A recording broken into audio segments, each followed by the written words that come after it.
On March 13, 2016, 52-year-old Judith Irianos was last seen alive purchasing alcohol from a liquor store in Newport Richey, Florida, which is a coastal town northwest of Tampa, Florida.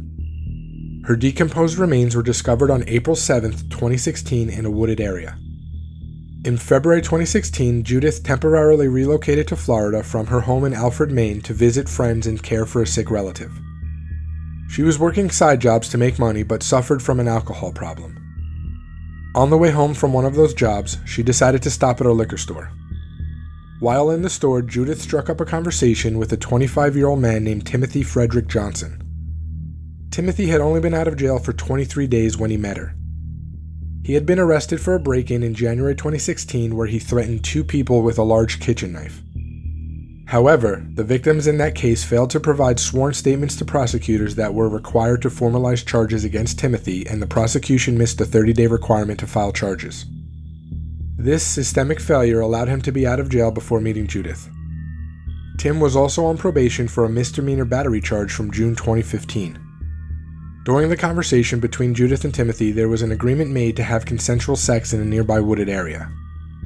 Surveillance cameras from the liquor store showed the pair walking into that wooded area nearby.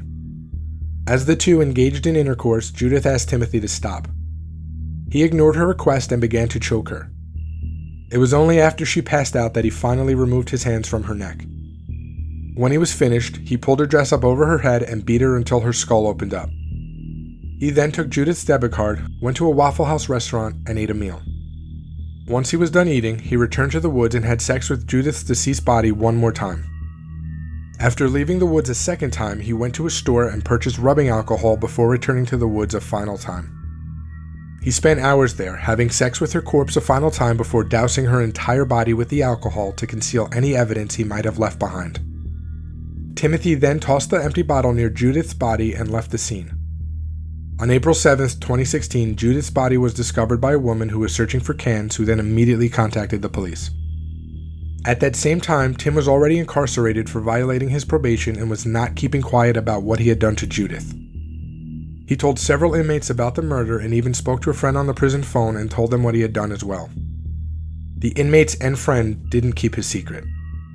The detectives assigned to Judith's case got word of these confessions and, taking them into account along with the surveillance footage, were able to arrest Tim for Judith's murder. Timothy's criminal history and his actions following the murder played a significant role in the case against him. He was found guilty of first-degree murder in October 2017 and was sentenced to life in prison without the possibility of parole. He is currently incarcerated at the Union Correctional Institution in Rayford, Florida. Let me know your thoughts in the comments below.